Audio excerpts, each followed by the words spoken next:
नमस्कार. आज आपण सत्र 2 बघतोय. तर आधी प्रेयर बोलूया. नियम काय आहे? नियम एकच आहे. आपण सर्व येथे का जमलो आहोत? कारण फेडरेशनचा माहिती आणि साहित्याच्या माध्यमातून आपल्याला एकत्वाचा नियम शिकवायचा आहे. आपण रा, को आणि फेडरेशनच्या त्या सर्व सदस्यांना का शोधत आहोत? जे एका अनंत निर्मात्याची सेवा करतात. कारण ते सर्व एकत्वाच्या नियमाचे नम्र दूत आहेत. म्हणून आपण सर्व मिळून आपले संपूर्ण एकत्वाचा नियम गटाभोवती कोणत्याही व्यासपीठावरून हे सत्र ऐकणाऱ्या सर्वांभोवती, त्यांच्या कुटुंबांभोवती, मित्रांभोवती, शेजाऱ्यांभोवती, हितचिंतकांभोवती आणि त्यांच्या घरांभोवती आपल्या एका अनंत निर्मात्याच्या प्रेम आणि प्रकाशाचे एक संरक्षक वर्तुळ तयार करूया आणि कोणत्याही विचार रूपाला या वर्तुळात प्रवेश करण्यापासून प्रतिबंधित करूया. कारण नियम एकच आहे. तर चला आपण एकत्वाच्या नियमानुसार आनंद साजरा करूया आणि ही जागा शुद्ध करूया. आता दुसरी प्रार्थना बोलूया. मी केवळ माझा हा भौतिक देह नाही, तर त्याहूनही काहीतरी अधिक आहे. मी केवळ भौतिक पदार्थांपुरता मर्यादित नसल्यामुळे अशा श्रेष्ठ ऊर्जा आणि ऊर्जा प्रणालींचा विस्तार अनुभवण्याची, त्यांना जाणून घेण्याची आणि समजून घेण्याची माझी तीव्र इच्छा आहे. ज्या माझ्यासाठी आणि माझ्या जवळच्या व प्रिय व्यक्तींसाठी हितकारक आणि विधायक ठरतील. तसेच ज्यांची बुद्धिमत्ता, विकास आणि अनुभव माझ्या इतकाच आणि माझ्यापेक्षाही अधिक आहे, अशा व्यक्तींची मदत, सहकार्य, सहाय्य आणि समज मला लाभावी अशी माझी मनापासून इच्छा आहे. तर आज आपण सत्र 2 बघतोय, जे 20 जानेवारी 1981 ला चॅनलाइज करण्यात आलं होतं. तर इथे रा म्हणतात, "मी रा आहे. मी तुम्हाला आपल्या अनंत निर्मात्याच्या प्रेम आणि प्रकाशात अभिवादन करतो. मी या मन, शरीर, आत्मा संकुलासोबत आहे, ज्याने स्वतःला एक माध्यम म्हणून उपलब्ध करून दिले आहे. मी तुमच्याशी संवाद साधत आहे."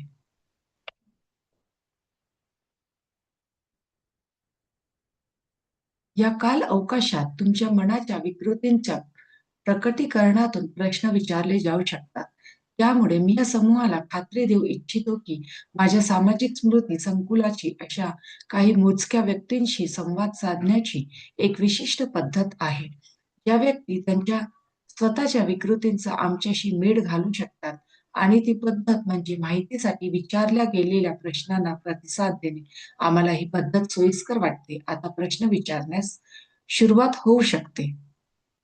इथे जे माध्यम बनलेली आहे ती कारला आहे आणि प्रश्न विचारतो आहे तो डॉन आहे. तर डॉन इथे विचारतो आहे, "मला वाटते की तुम्ही जे सांगत आहात ते समजून घेणारे आणि त्यात रस असणारे पुरेसे लोक आहेत. त्यामुळे आपण या संवादांचे एक पुस्तक तयार करू शकतो आणि मला जाणून घ्यायचे होते की पुस्तक तयार करण्याच्या या कल्पनेशी तुम्ही सहमत आहात का? आणि जर हो, तर मला वाटले की तुमच्या स्वतःबद्दलची थोडी ऐतिहासिक पार्श्वभूमी देणे योग्य ठरेल." तर इथे डॉन राला विचारतो आहे, की तुम्हाला समजून घेणारे आणि तुम्ही जे सांगताय त्यात इंटरेस्ट घेणारे बरेचसे लोक आहेत आणि तुमच्या माहितीवर एक पुस्तक देखील तयार करण्याच्या बाबतीत तुमची स्वीकृती हवी आहे. तसेच तुमच्या हिस्टॉरिकल बॅकग्राऊंडबद्दल आम्हाला थोडीशी माहिती हवी आहे. यावर रा म्हणतात, "मी रा आहे. अर्थासाठी स्वीकार्य अशा विकृतींद्वारे एकाकडून एकाकडे, वन टू द वन, होणारा संवाद, ज्याला तुम्ही संवाद म्हणता, हेच या समूहाशी संपर्क साधण्याचे कारण आहे. या मन, शरीर, आत्मा संकुलाशी असलेल्या संपर्काद्वारे आम्ही जे काही सांगतो ते फार कमी लोक महत्त्वपूर्ण विकृतीशिवाय समजून घेऊ शकतील. तथापि जर तुमची इच्छा असेल की आमचे संवाद इतरांपर्यंत पोहोचावे, तर आमचा असा दृष्टिकोन आहे की जीवन म्हणून तुम्ही ज्या अनुभवांच्या स्तरांवर आहात, तिथे तुमच्या स्वतःच्या कल्पनांच्या पद्धतींना नियमित आणि सुस्पष्ट करण्यासाठी हे अत्यंत उपयुक्त ठरेल. जर एक व्यक्ती प्रकाशित झाली, तर सर्वजण प्रकाशित होत नाहीत का? म्हणूनच तुम्हाला हव्या त्या प्रमाणात संवाद साधण्यासाठी आम्ही तत्पर आहोत. शिकणे एकाचा नियम यातील सर्वात मूलभूत विकृतींपैकी एक आहे. तर इथे राचं म्हणणं आहे, की ह्या ग्रुपला कॉन्टॅक्ट करण्याचे कारण म्हणजे वन टू वन कम्युनिकेशन आहे. आम्ही कारल्याच्या माध्यमाने जे काही बोलतो आहोत ते खूप कमी लोक मोठ्या भ्रांतीशिवाय समजू शकतील. तथापि तुम्हाला आमचे हे कम्युनिकेशन दुसऱ्यांपर्यंत पोहोचवायचे असेल तर तुम्ही स्वतःच्या व्हायब्रेशन्स पॅटर्नला रेग्युलराईज करा. तसेच क्रिस्टलाइजही करा. जर एक व्यक्तीला नॉलेज मिळाले म्हणजे सगळ्यांना मिळाले असे होत नाही का? आम्ही संवाद साधायला तयार आहोत. टीच लर्न हा लॉ ऑफ वनच्या सगळ्यात बेसिक मॅनिफेस्टेशन मधून एक आहे.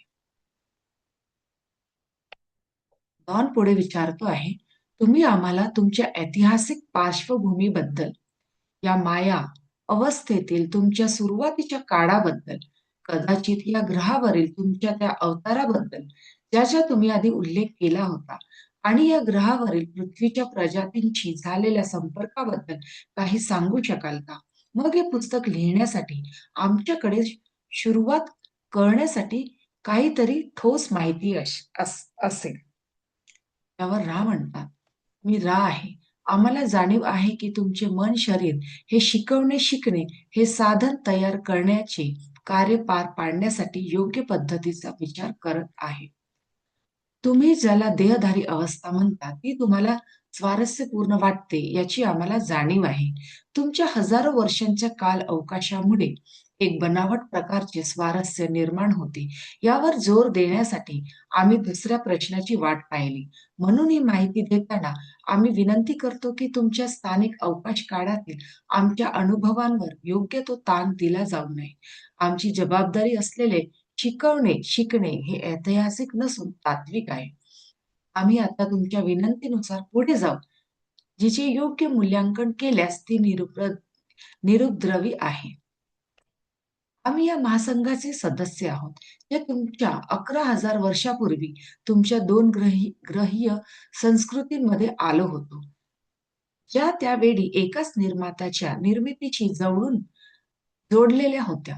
आमचा हा बोडा विश्वास होता की आम्ही थेट संपर्कातून शिकू शकतो, आणि आम्हाला वाटले की वैयक्तिक भावना आणि व्यक्तिमत्वाच्या स्वेच्छा विकृतींना कोणताही धोका नाही, कारण या संस्कृती आधीच सर्वांच्या सजीवतेवरील किंवा चेतनेवरील सर्वसमावेशक विश्वासाशी जवळून जोडलेल्या होत्या.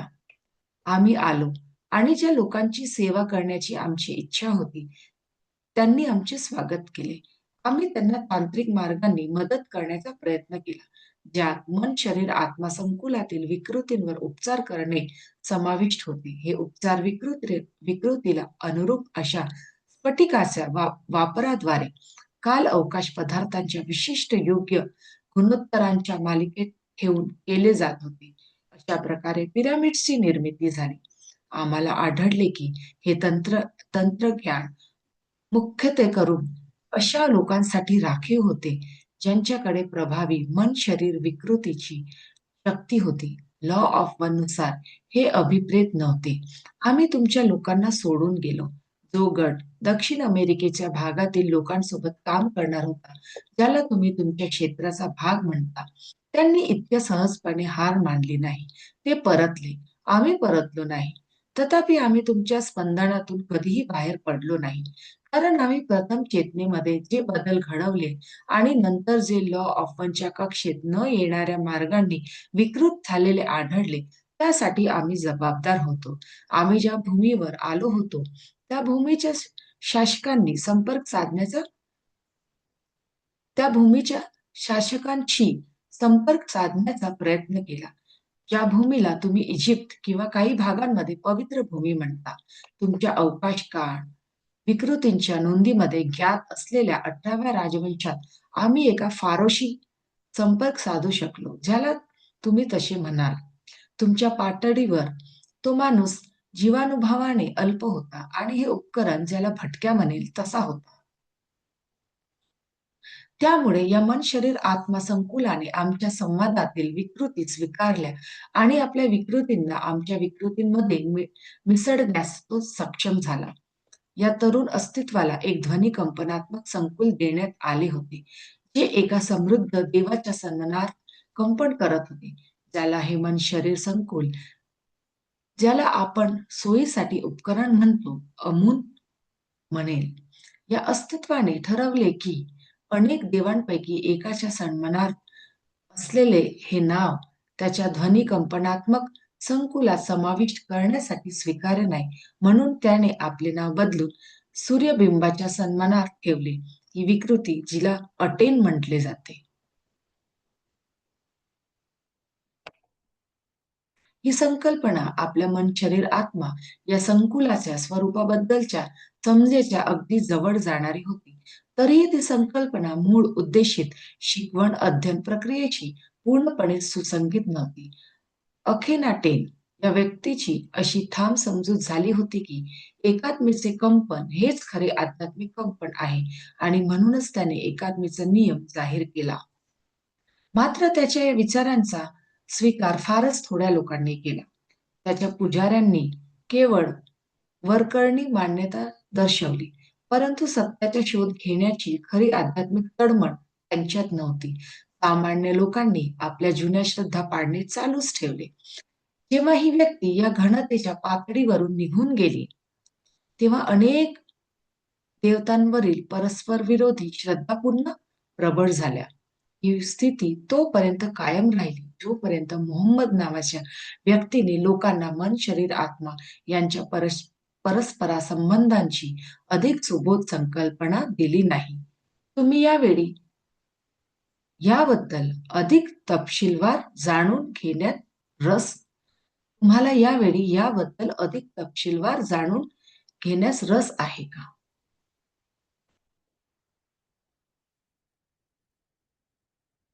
तर इथे राम म्हणत आहेत की 11,000 वर्षापूर्वी राय यांनी 2 सभ्यतांना भेटी दिल्या. तिथल्या लोकांनी त्यांचे स्वागत केले. राय यांनी त्यांना टेक्नॉलॉजिकल नॉलेज दिले.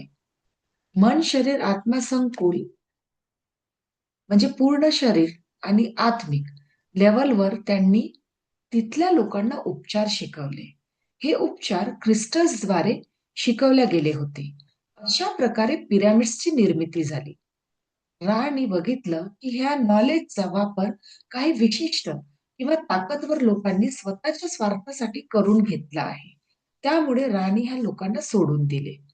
राजचा एक ग्रुप जो साऊथ अमेरिकन लोकांसोबत काम करणार होता, ते वापस आले. पण राजचा ग्रुप त्यांच्याच व्हायब्रेशन मध्ये राहिला.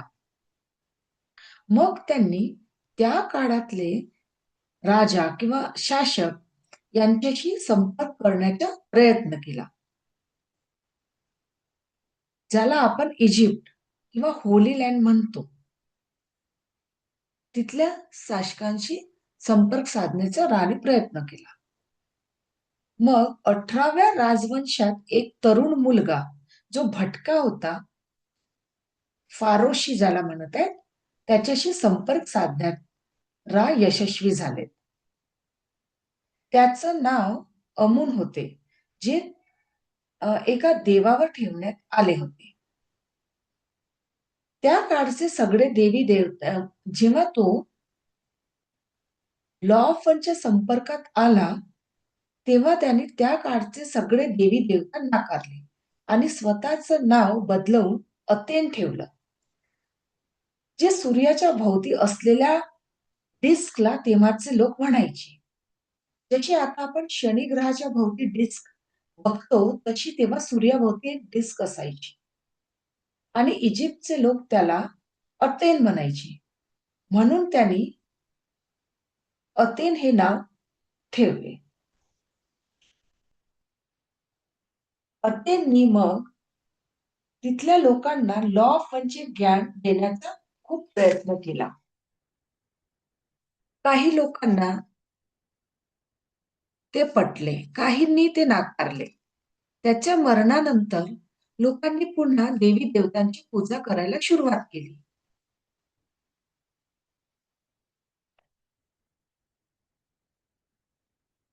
मग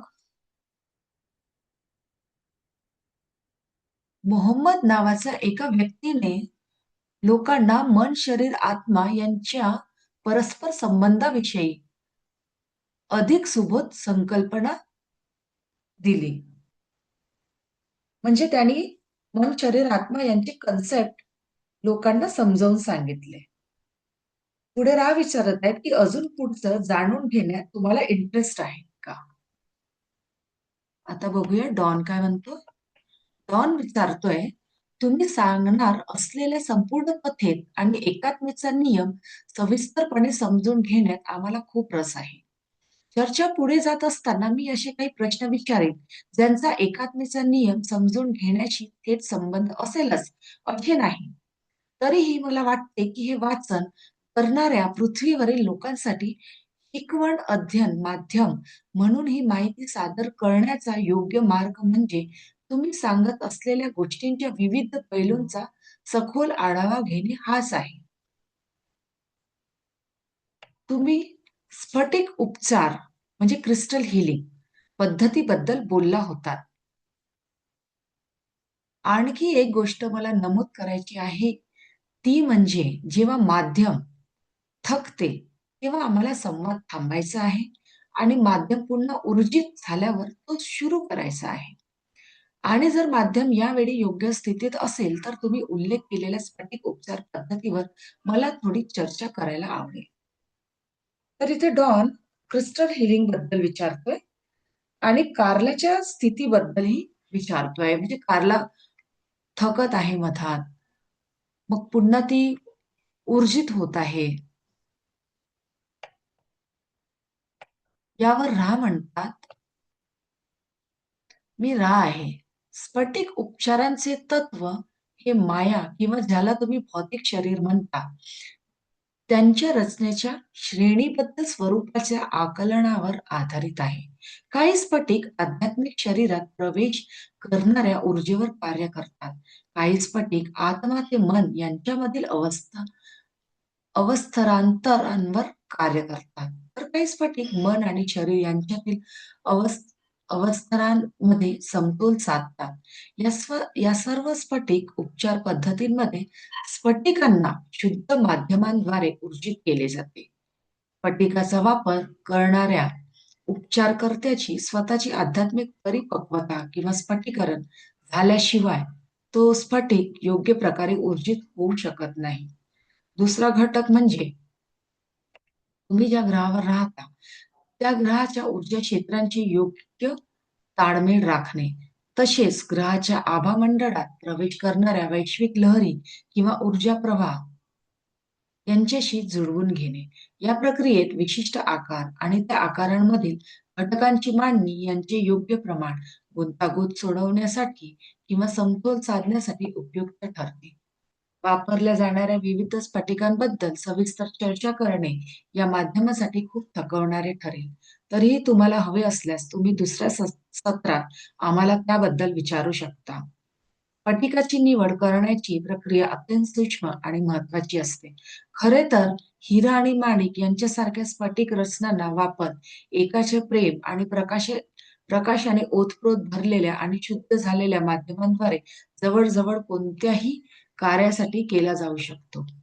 अर्थात यासाठी दीक्षा आवश्यक असते. दीक्षेमुळे निर्माण होणाऱ्या विविध विकृतींच्या टप्प्यातून प्रगती करण्यासाठी सात्य राखणारे लोक फारसे आढळत नाही. आणि तुम्हाला या किंवा इतर कोणत्याही विषयावर थोडक्यात आणखी काही माहिती देऊ शकतो का? तर इथे क्रिस्टल हिलिंग बद्दल सांगतायत.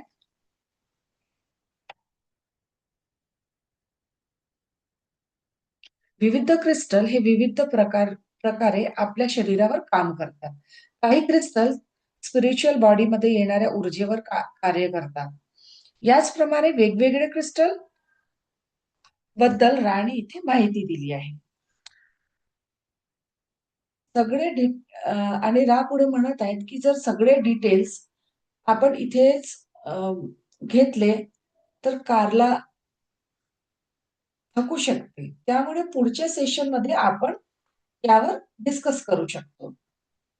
पुढे रा म्हणतात की क्रिस्टलची निवड करणे हे नाजूक आणि महत्वाचे काम आहे. जसे डायमंड रुबीसाठी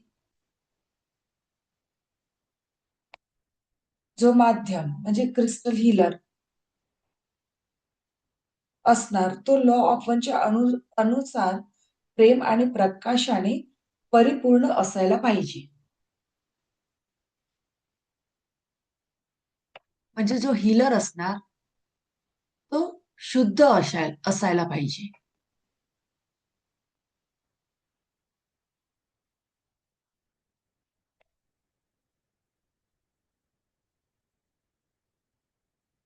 पुढे डॉन विचारतो आहे, हो, तुम्ही नमूद केले होते की पिरॅमिड्स हे याच प्रक्रियेचे एक फलित होते. तुम्ही त्याबद्दल थोडे अधिक सांगू शकाल का? पिरॅमिडच्या बांधकामासाठी तुम्ही जबाबदार होतात का? आणि पिरॅमिडचा उद्देश काय होता? तर इथे डॉन इजिप्तच्या पिरॅमिड्स बद्दल विचारतो आहे. तर यावर रा म्हणतात, मी रा आहे. मोठे पिरॅमिड्स एकाच्या शक्तीचा वापर करून आमच्या क्षमतेने बांधले गेले होते. त्यातील दगड हे सजीव आहेत. तुमच्या संस्कृतीतील मन, शरीर, आत्मा यांच्या विकृतींमुळे ही गोष्ट समजली गेली नाही. पिरॅमिड्सचे दोन उद्देश होते. पहिला उद्देश, ज्याला लॉ ऑफ वन साठी शुद्ध किंवा दीक्षित माध्यमे बनायचे होते आणि त्यांच्यासाठी दीक्षेचे योग्य स्थान उपलब्ध करून देणे. दुसरा उद्देश, ज्या लोकांची आणि ज्या ग्रहाची त्यांना मदत करायची होती त्यांच्या आरोग्यासाठी किंवा कल्याणासाठी आवश्यक ती प्रगती साधण्याबाबत दीक्षितांना काळजीपूर्वक मार्गदर्शन करणे. स्फटिक आणि दीक्षित व्यक्ती यांच्याद्वारे ऊर्जेने भरलेले हे पिरॅमिड्स अशा प्रकारे रचले गेले होते की एका निर्मितीकडून येणारी ऊर्जा आणि ग्रहावरून मन, शरीर, आत्मा यांच्या अनेकविध विकृती यांच्यात समतोल साधला जावा. या प्रयत्नातून कॉन्फेडरेशन मधील इतर बंधूंनी स्फटिकयुक्त संरचनांच्या बांधकामांद्वारे सुरू केलेले कार्य आम्ही पुढे चालू ठेवू शकलो. अशा प्रकारे पृथ्वीच्या पृष्ठभागाभोवती आम्ही एक प्रकारचे वलय पूर्ण करू शकलो. त्या माध्यमाची ऊर्जा आता कमी होऊ लागली आहे. आम्ही आणखी एका प्रश्नाची किंवा विषयाची विनंती करतो आणि त्यानंतर या काल अवकाशातून आम्ही निरोप घेऊ. तर इथे रा इजिप्तच्या पिरॅमिड्स बद्दल सांगताय.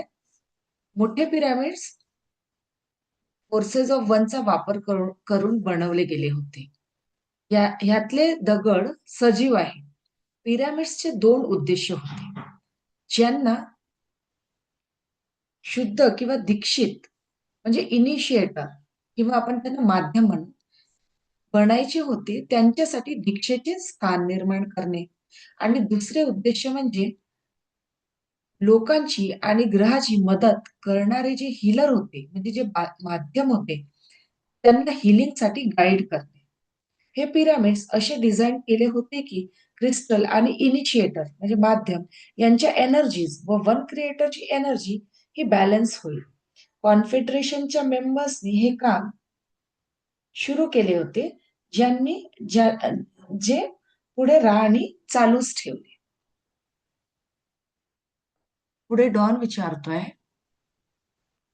तुम्ही कदाचित याचा उल्लेख करू शकाल की पिरॅमिडच्या अगदी वरच्या टोकाशी मूळतः एक कॅपस्टोन होता. तो कशापासून बनवलेला होता आणि पिरॅमिड बांधण्यासाठी ते जड दगडी ठोकळे कसे हलवले गेले, त्यासाठी कोणती पद्धत वापरली गेली?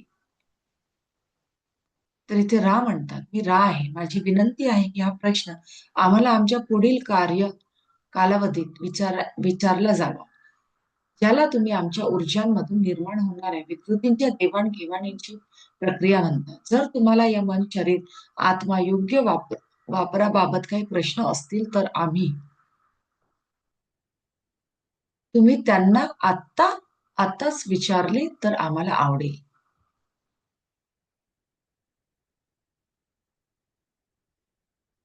पुढे डॉन म्हणतोय, समजा मी ते प्रश्न विचारले आहेत असे समजा, म्हणजे माझ्याकडे याबद्दल काहीच माहिती नाही. या इन्स्ट्रुमेंटचा योग्य वापर काय आहे? तिला आराम मिळणे, तिचे पुनरुज्जीवन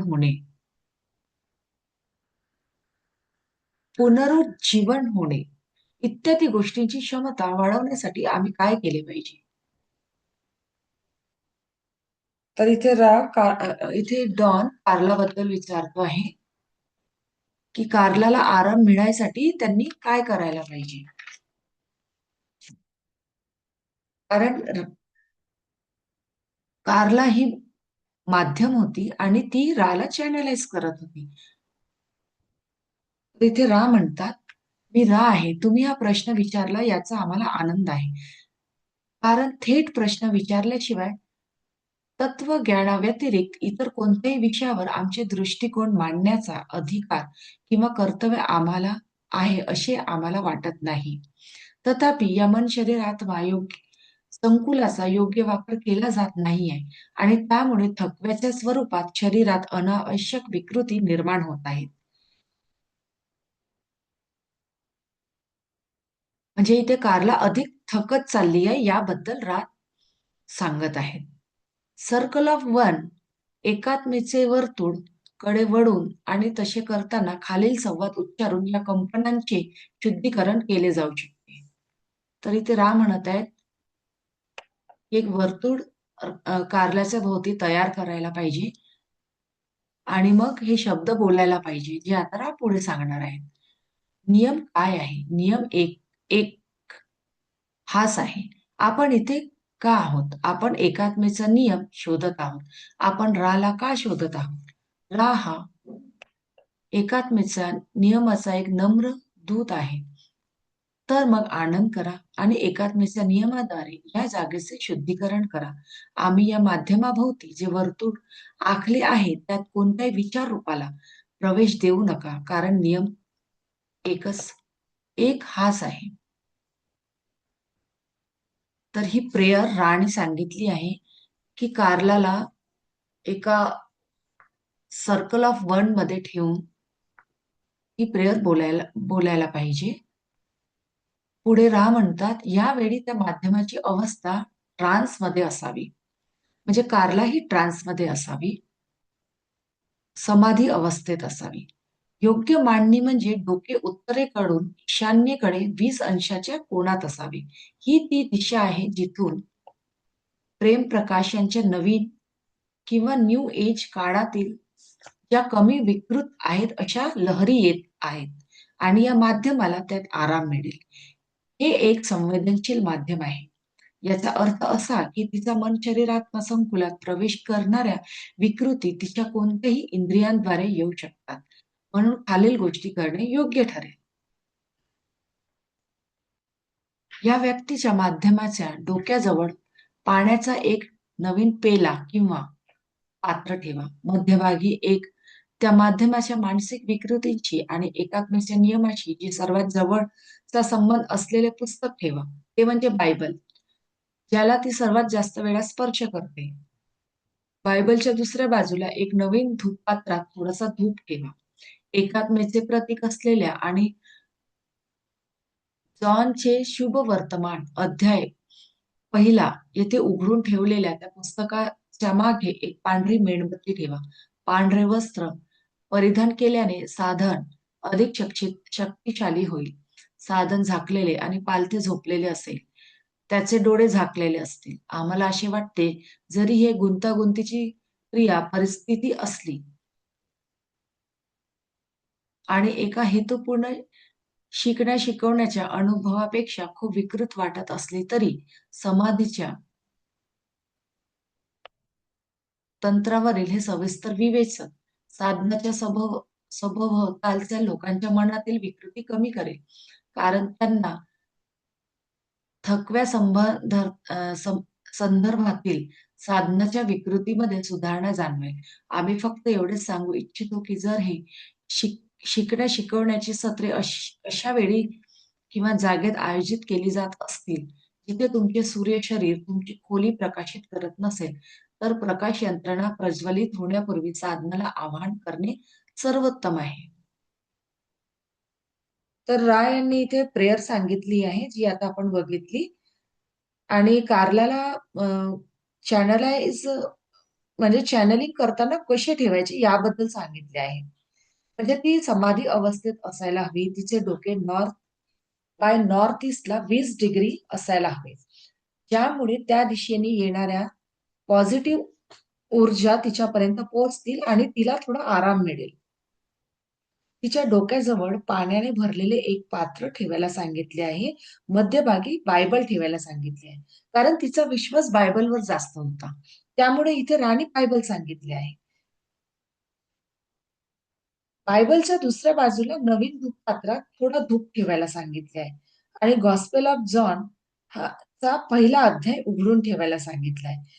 तिथे पांढरी मेणबत्ती ठेवायची आहे आणि कार्लाला पांढरे कपडे परिधान करायला सांगितले आहे.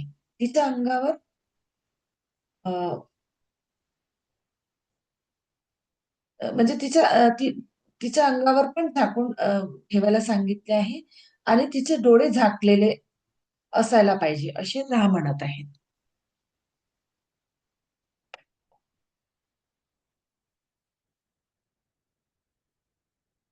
तर इथे रा म्हणतात, मी रा आहे. मी तुम्हाला एकाच निर्मात्याच्या वैभवात आणि शांतीत सोडून जात आहे.